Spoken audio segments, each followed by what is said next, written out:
Dear teachers, welcome to JSN English Learning. We are with Unit 3 of the revised PGTRB syllabus, and we begin a discussion on this famous elegy written by P.B. Shelley, Percy Bysshe Shelley's Adonais, an elegy on the death of John Keats.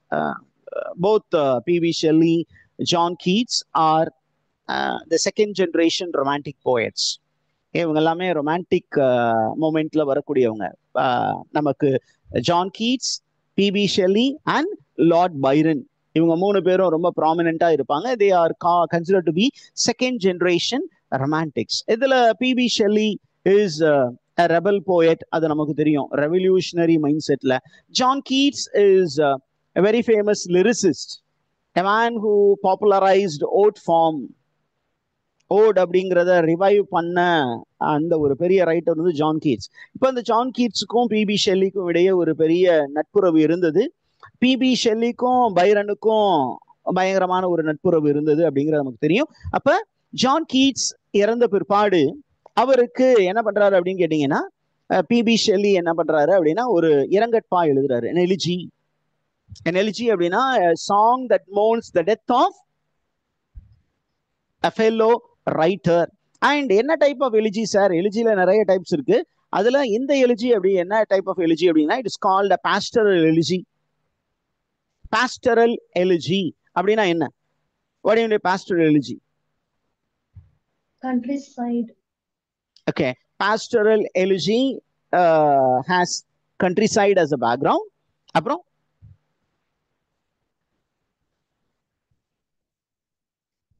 let me give the definition here for you so that you will also nourish it, keep it in your mind.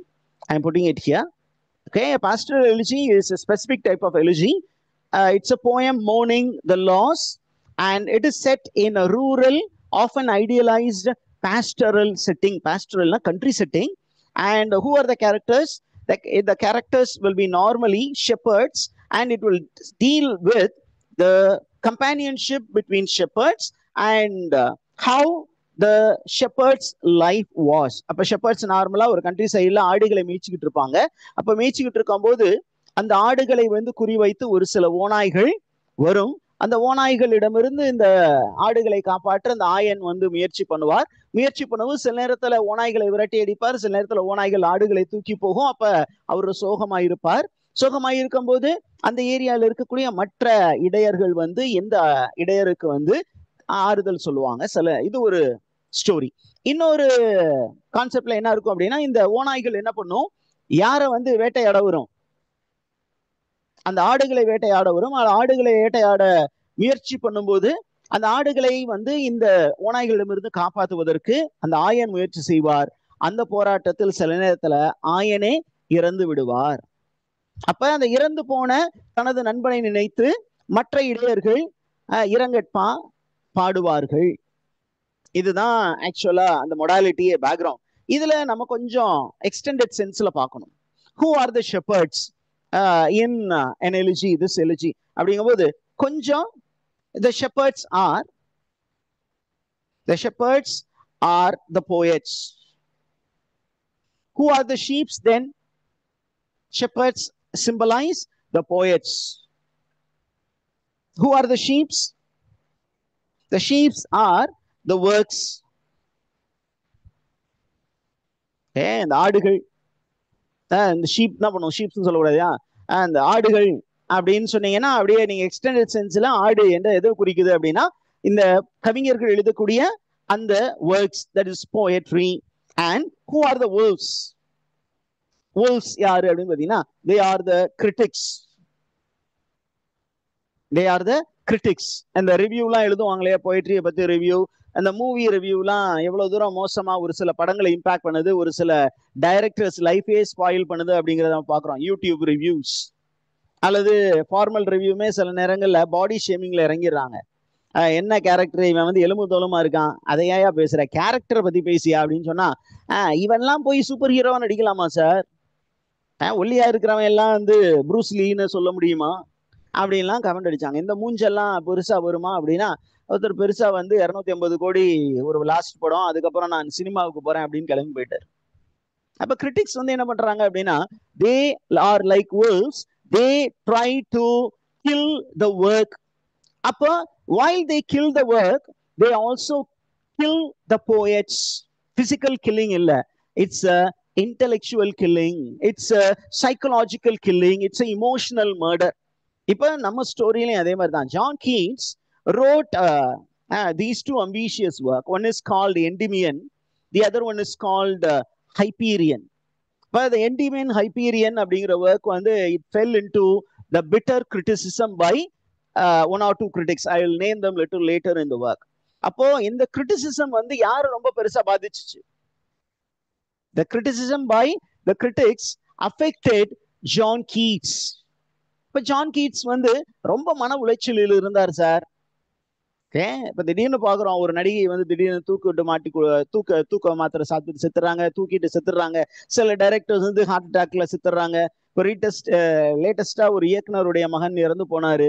அப்ப அதை வந்த டைம்ல சொல்றாங்க, ஒரு பெரிய இயக்குனர் இமயமா இருந்தார் sir, அவருடைய பையன் அந்த அளவுக்கு அப்பா மாதிரி வரல சார். ஒரு நடிகராகவும் முயற்சி பண்ணி பார்த்தாரு, அதுவும் பெருசா வரல சார். அதுதான் சார் அவருக்கு பெரிய ஸ்ட்ரெஸ்ஸா இருந்திருக்கு சார், அதனால அவர் போயிட்டாரு சார் அப்படின்னு நிறைய ரிவ்யூஸ் கொடுத்துட்டு இருந்தாங்க. இப்போ என்னன்னா, sometime criticism affects the person. அவனுக்கு உள்ள வேற பிரச்சனைகள் இருந்திருக்கும். இப்போ ஜான் கீட்ஸ்க்கு பார்த்தீங்கன்னா, ஹி வாஸ் சஃபரிங் ஃப்ரம் ஒரு பிசிக்கல் ப்ராப்ளம். என்ன physical problem? He was suffering from consumption. Consumption அப்படிங்கிற ஒரு வியாதியில சஃபர் ஆனாரு. ஏற்கனவே அவருக்கு ஒரு பிரச்சனை. அந்ததோட ஆக்டட் பிரச்சனை என்னன்னா மன உளைச்சல், mental struggle, emotional struggle because of the comments made by the critics that killed John Keats அப்படின்னு ஷெல்லி சொல்ல போறாரு இந்த போயத்துல. அவர் இந்த பிசிக்கல் ப்ராப்ளத்தினால சாகல சார், இந்த டிசீஸ்னால சாகல. அவர் உண்மையாலுமே எதனால சத்தான் அப்படின்னா, இந்த கிரிட்டிக்ஸ், இந்த ரிவ்யூவர்ஸ் உடைய ரிவ்யூனால தான் சார் செத்து போனான் அப்படின்னு இந்த போயத்துல சொல்ல போறார்.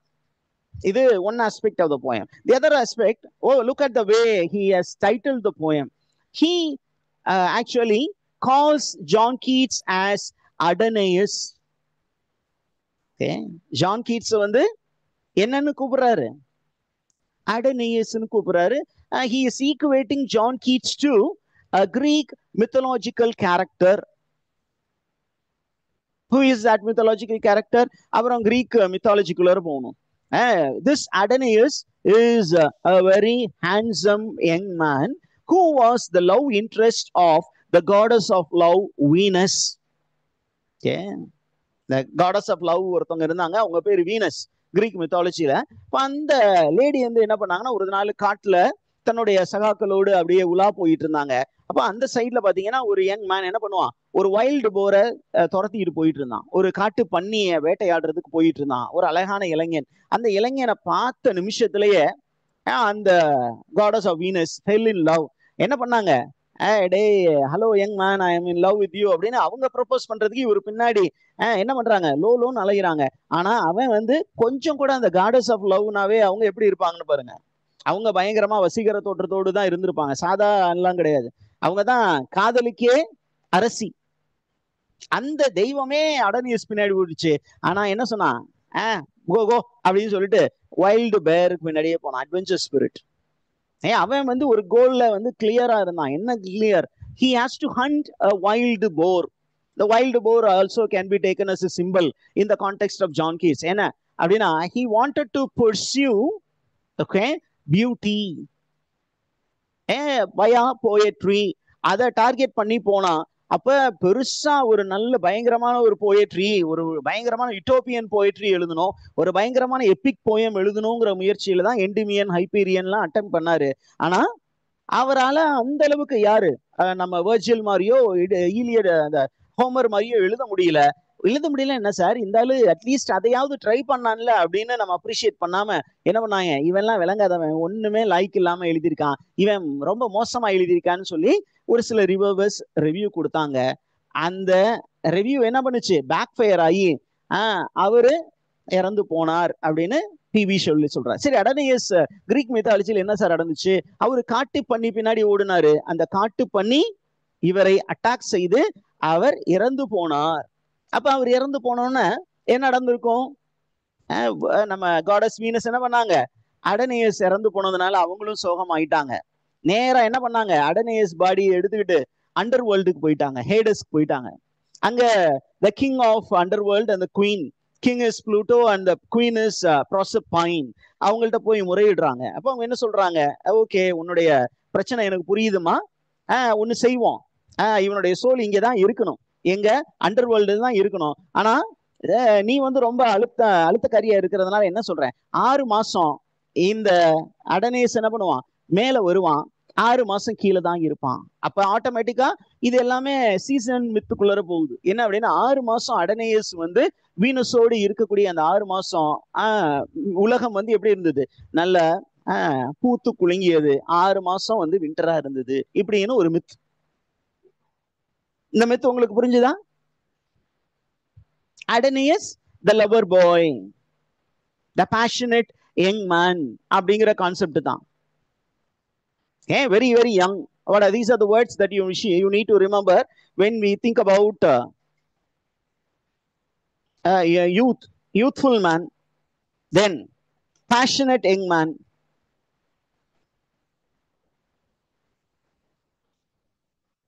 Okay, what kind of young man? சாதாரண மனுஷன் இல்ல, very, very passionate young man, a goal focused man, and that fellow is Adonais, and he was the love interest of the goddess of love.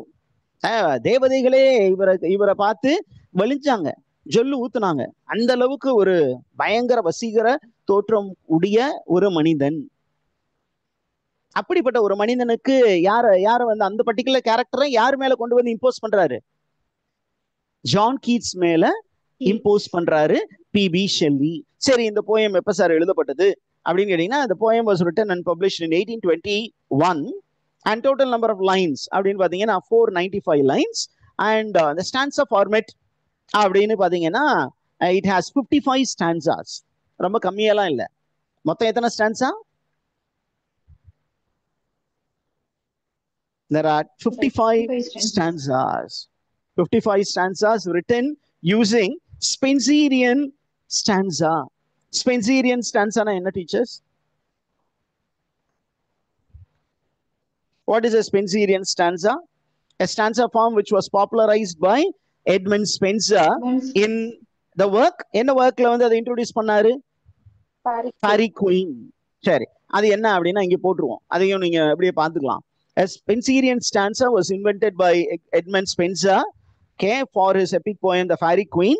It is a 9-line stanza containing 8 iambic pentameter line followed by a single alexandrine iambic hexameter with the rhyme scheme AB AB BC BCC. இந்த ஒரு ஃபார்மேட்டில் தான் இவர் என்ன பண்ணியிருக்காரு, ஸ்பென்சீரியன் ஸ்டான்ஸாவை use பண்ணி BP Shelley வந்து ஒரு பாஸ்டரல் எழுதி இருக்கிறார். சரி, இவங்க ரெண்டு பேரும் எப்படி நண்பர்கள் ஆனார்கள் அப்படிங்கிற கதையும் நம்ம சொல்லிடணும் இல்லையா? பிபி ஷெல்லியும் கீட்ஸும் எங்கே சந்தித்து கொண்டார்கள், இதுவும் கொஸ்டினா கேட்கலாம். இவர்கள் ரெண்டு பேருமே they happened to meet in Leigh Hunt அப்படின்னு ஒரு ரைட்டர் இருந்தாரு. அந்த ரைட்டர் உடைய வீடு தான் common meeting place for many budding poets. நிறைய யங் போயிட்ஸ் எல்லாரும் இந்த லே ஹண்ட் அப்படிங்கிற அந்த ஒரு போயிட்டுடைய வீட்டுல வந்து ஒரு லிட்டரரி கேதரிங் இருந்தது. அந்த கேதரிங்ல மீட் பண்ணாங்க. இந்த லேஹண்டுடைய வீடு எங்க இருந்தது அப்படின்னா ஹாம்ஸ்டீட். அந்த ஹாம்ஸ்டீட் அப்படிங்கிற இடத்துக்கு நிறைய பேரு அங்கே வந்து சேர்ந்தார்கள். அப்போ பிபி ஷெல்லியும் கீட்ஸும் ஒருவரை ஒருவர் சந்தித்து கொண்டார்கள். இந்த சந்திப்பு நாளடைவில் நட்பாக மாறியது. இன்டலெக்சுவல் எக்ஸ்சேஞ்சஸ் அவங்களுடைய இருந்தது. சரியா? இப்போ நம்மால என்ன பண்றாரு, பிபி ஷெல்லி வந்து வேறு ஊர்ல இருந்தாரு. நம்ம ஜான் கீட்ஸ் வந்து சிக்காயி என்ன பண்ணாரு, அவரு ரோம் நோக்கி பயணம் போனார். ஏன்னா டாக்டர் சொன்னாங்க, நீங்க ரோமுக்கு போனீங்கன்னா ஓரளவுக்கு உங்களுடைய ஹெல்த் ரிவைவ் ஆயிடும், ஒரு ஏதாவது ரெசார்ட் பிளேஸ் போனீங்கன்னா அது ரிவைவ் ஆயிடும் அப்படிங்கிற ஒரு நம்பிக்கையில அவரு அங்க போனாரு. ஆனா அவரு ரொம்ப சீக்கிரமாவே இறந்து போனார். அப்ப நம்மால என்ன சொல்றாரு,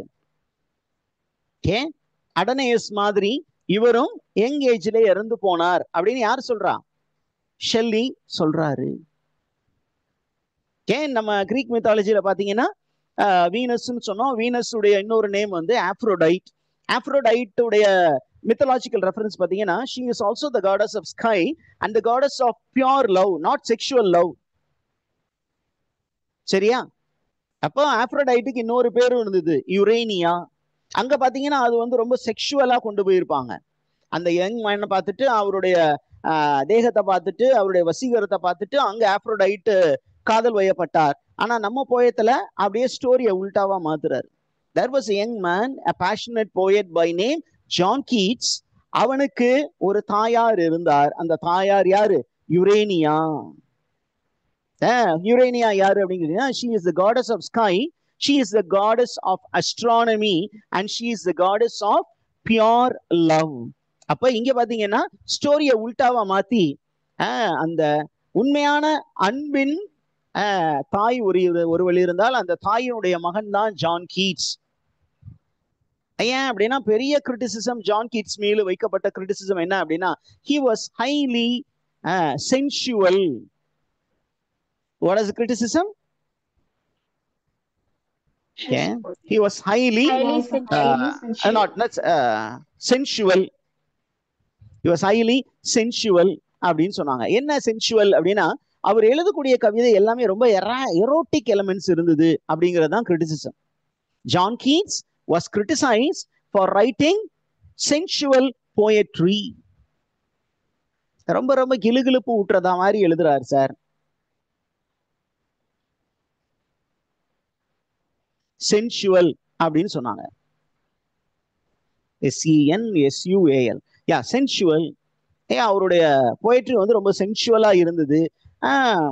ஓகே, இன்னொரு வேர்டு இருக்கு ஆங்கிலத்துல, என்ன அப்படின்னா இட் இஸ் கால்ட் சென்சுவஸ். சென்சுவஸ்னா referring to the senses. Are you there? அப்ப இவருடைய போயம் வந்து சென்சுவஸ்னஸும் இருந்தது, பட் சென்சுவல் ரொம்ப அதிகமா இருந்ததுன்னு கிரிட்டிசிசம் இருந்தது. ஆனா இவர் என்ன சொல்ல வர்றாரு, அந்த அளவுக்கு அவர் வந்து செல்ஃப் கிராட்டிபிகேஷன்ல மூழ்கியவர் கிடையாது. உண்மையான அன்பை என்ன பண்ணாரு, போயட்ரி வழியாக கொண்டு வந்த ஒரு பெருமகனார் வந்து நம்ம ஜான் கீட்ஸ் அப்படின்னு பிவி ஷெல்லி சொல்ல போறாரு. இப்போ இந்த ஒரு பர்டிகுலர் அடனேயஸ் அப்படிங்கிற ஒரு சின்ன புக்கு, அந்த புக்ல பாத்தீங்கன்னா ஒரிஜினல் டைட்டில் என்னன்னு சொல்லியிருக்காங்க பாருங்க. It is titled An Elegy on the Death of John Keats, who was the author of Endymion, Hyperion, etc. Okay, இதுல ஒரு எபிடாப்பும் இருக்கு. And the epitaph is taken from Mokus epitaph. இது என்ன அப்படின்னு நான் லொகேட் பண்ண முடியல. I will locate it and I will try to share it maybe before we could complete the poem. Now, John Keats, how did he die? அப்படிங்கும்போது இந்த ப்ரிஃபேஸ்ல அதை தெளிவா சொல்லியிருக்கிறாங்க. Just 1 minute, okay? John Keats, how did he die? Let me make it big so that you can see the font size. John Keats, where did he die? How did he die? அப்படிங்கும்போது John Keats died at Rome of a disease called consumption. என்ன டிசீஸால செத்தாராம்?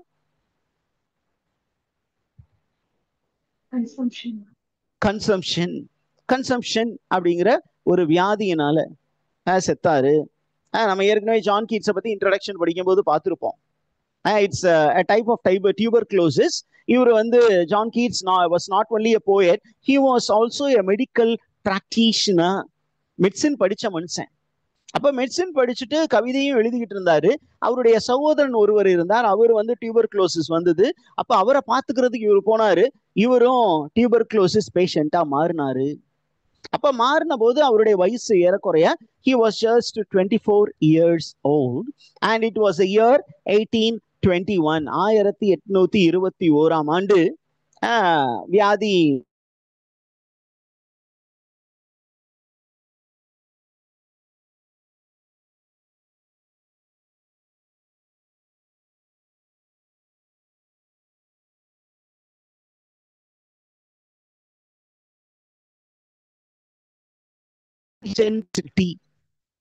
under the pyramid which is the tomb of Cestius. Cestius அப்படிங்கிற ஒரு மனிதனுடைய டூம்ல இவரையும் விதைக்கிறாங்க. இந்த information நமக்கு ரொம்ப முக்கியம். ஏன் அப்படின்னா போயட்ரியில இது ரிஃப்ளெக்ட் ஆகும். Is it all right, teachers?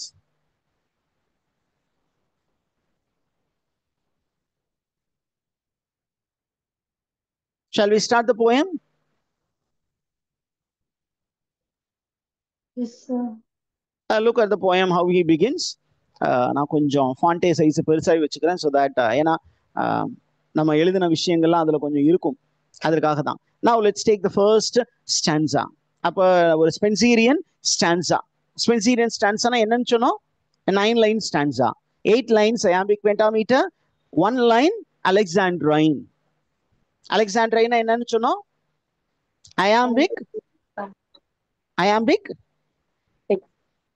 hexameter. அப்போ மொத்தம் 9 lines இருக்கும் இங்க. இப்போ ஓப்பனிங் பாருங்க எப்படி பாஸ்டரல் எலிஜின்னு சொல்லிட்டோம். எலிஜினாவே மோர்னிங் த டெட். இங்க ஓப்பனிங்லேயே சொல்றாரு பாருங்க, I weep for Adonais he is dead.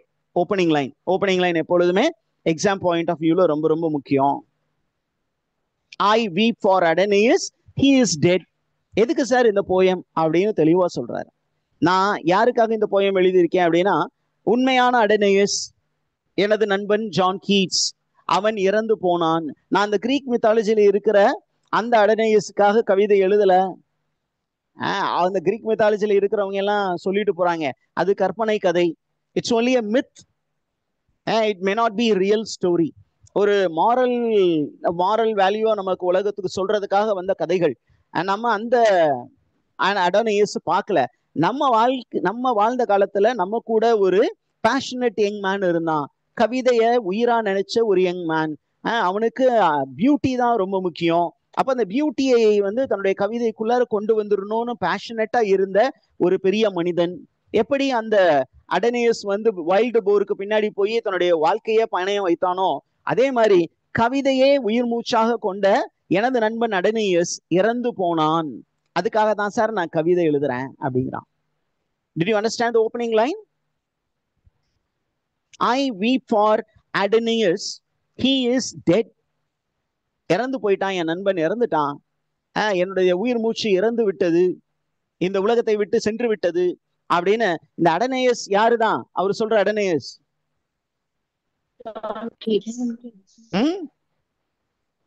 John Keats. John Keats. According to P.B. Shelley, John Keats is the real Adenius. And அவர் என்ன சொல்றாரு? அவன் செத்துட்டான் சார். ஓகே, அவன் செத்துட்டான். நெக்ஸ்ட் ஒன் அழகா இன்னும் கொஞ்சம் கொண்டு போகிறார். O weep for அடனியஸ்.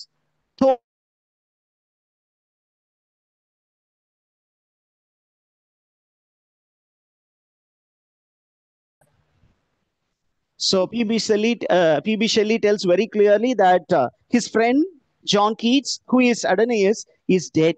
அப்ப என்ன சொல்றாருன்னா, normally when a person dies, what is the immediate visible emotion? What is the immediate மக்கள் எப்படி அதை ரியாக்ட் பண்ணுவாங்க? ஒருத்தர் இறந்து போனா அப்படின்னா அழுவாங்க. அப்ப என்ன சொல்றாரு? ஓ வி ஃபார் அடனியஸ். அவனுக்காக நம்ம எல்லாருமே கண்ணீர் விட்டு அழ வேண்டும். யாரெல்லாம் கண்ணீர் விட்டு அழ வேணும்? எல்லா எழுத்தாளர்களும் கண்ணீர் விட்டு அழணும். அதே நேரத்துல அவருக்காக நம்ம மட்டும் கண்ணீர் விட்டு அழுகல, இயற்கையே கண்ணீர் விடுகிறது அப்படின்னு ஸ்டான்சா 1 சொல்றாரு. மனிதர்கள் மட்டும் அழவில்லை, ஜான் கீட்ஸ் இறந்ததுனால் எதுவும் அழுகுது. அகெயின் மித்தாலஜிக்கல் இல்யூஷன் தான். அங்க அடனியஸ் இறந்த பிற்பாடு என்ன நடந்துச்சு அப்படின்னா, இந்த பூமியை இருண்டு விட்டது. அந்த பூமியை என்ன பண்ணுச்சு? காஞ்சு போச்சு. ஏன்? அவன் பூமிக்கு போயிட்டான். பூமியில அந்த அண்டர் வேர்ல்டுக்கு யாரும் போயிட்டா? காடஸ் ஆஃப் லவ்வும் கிளம்பி போயிட்டாங்க, ஆப்ரோடைட்டும் கிளம்பி போயிட்டாங்க. அப்ப இந்த பூமியே வறண்டு போனது. அப்ப இயற்கை என்ன பண்ணுச்சு? கண்ணீர் விட்டு கதறி அழுதது. And then you see he is addressing, and thou sad are selected from all years to autumn, our laws rouse they obscure compeers. இப்ப மனிதர்களோடு சேர்ந்து யாரும் உட்கார்ந்து அழுதுகிட்டு இருக்கா? The personified form sad hours. யாரும் உட்கார்ந்து அழுதுகிட்டு இருக்கா? Sad hours is personified. Okay, sad hours is nothing but personification. They are also the mourners. They are also mourners. அவங்களும் உட்கார்ந்து அழுகுறாங்க. யாரோட உட்கார்ந்து அழுகுறாங்க? I think I must be making little change in the font size. ரொம்ப பெருசா போகுது. ஐயோ.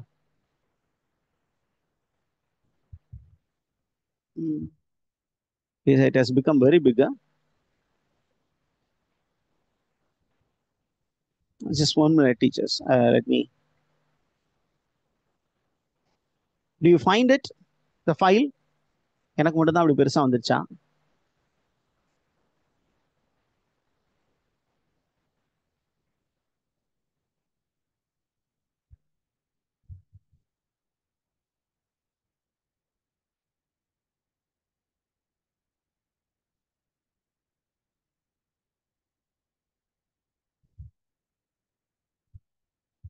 Do you find this? Is it visible for you?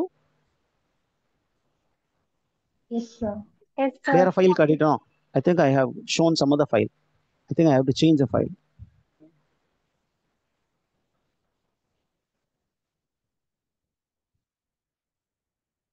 Right. Appo, every human being is actually mourning. The friends of John Keats are mourning, and along with the human mourners, there are also others which are mourning the death of John Keats. Others, அப்படின்னா selected time. Sad hours selected from all years. John Keats எத்தனை வருடம் இந்த உலகத்தில் உயிர் வாழ்ந்தார்? 30 years. என்ன விடிய விடிய கதை கேட்டு ஏதோ ஒரு பழமொழி சொல்ற மாதிரி சொல்றீங்க. எத்தனை வருஷம்? 24 years. He died very young. 24 years. அப்ப அந்த 24 வருடத்திலிருந்து செலக்டிவா அவர்ஸ் வந்திருக்கு அவரை மோன் பண்றதுக்கு. 24 வருடத்திலிருந்து செலக்டிவா ரெப்ரசன்டேட்டிவா ஒரு வீட்டுல இருந்து இளவு அப்படின்னு சொல்லி வந்தா, இறந்து போயிட்டார் அப்படின்னு சொல்லிட்டு வந்தா எல்லாரும் போக மாட்டாங்க. சில நேரத்துல போவாங்கன்னு வச்சுக்கோங்களேன், டைம் இருந்தா. ஒருவேளை மத்த இம்பார்ட்டன்ட் ஒர்க் இருந்தா என்ன பண்ணுவாங்க, வீட்டுல இருந்து ஒருத்தர் அனுப்பிவிடுவாங்க, 2 பேரும் போவாங்க. அந்த மாதிரி ரெப்ரசன்டேட்டிவா அவரை மோன் பண்றதுக்கு sad hours வந்திருக்காங்க. They have come and they are mourning. Time mourns the death of John Keats. Seasons, they are mourning the death of John Keats. ஏன் சீசன்ஸை பத்தி அந்த டைம் பீரியட்ல கவிதை எழுதின ஒரு பெரிய போயட் வந்து ஜான் கீட்ஸ். ஆட்டமை பத்தி, ஸ்பிரிங்கை பத்தி ஓட் அவர் எழுதினாரு. Famous odes of John Keats 1819. 6 famous words. And the 6 famous words is about time. It's about season. Different seasons பத்தி, different seasonsல வரக்கூடிய அந்த இமோஷன்ஸை பத்தி தான் போயம் எழுதியிருந்தாரு. அப்ப அந்த நேச்சரே வந்து என்ன பண்ணுதுன்னா, it has come to mourn John Keats. Are you there, teachers? Now, இந்த ஜான் கீட்ஸ் அப்படிங்கிற மனிதனை வந்து அடனேயஸ் அப்படிங்கிற மித்தாலஜிக்கல் கேரக்டரோட கம்பேர் பண்ணும்போது என்ன சொல்றாரு அப்படிங்கன்னா, John Keats was not very famous. Though he was writing very good poetry, he received mixed reviews. கொஞ்சம் பேர் ஜான் கீட்ஸ் சூப்பர் போயிட்னு சொன்னாங்க, பட் நிறைய பேர் என்ன பண்ணாங்க, அவரை திட்டினாங்க. அப்படிப்பட்ட சூழ்நிலை இருக்கும்போது என்ன சொல்றாரு, அந்த கடந்த காலத்தை நான் திரும்பி பார்க்க விரும்பல. ஏன் அப்படின்னு சொன்னீங்கன்னா, இந்த கடந்த காலம் அவரை மிகவும் மோசமாக ட்ரீட் பண்ணியது. ஆனா எதிர்காலத்துல he is going to be celebrated as a very great poet அப்படின்னு சொல்லி பிபி ஷெல்லி ஸ்டான்ஸா 1 கம்ப்ளீட் பண்றாரு. We will stop here, teachers, and we'll get back.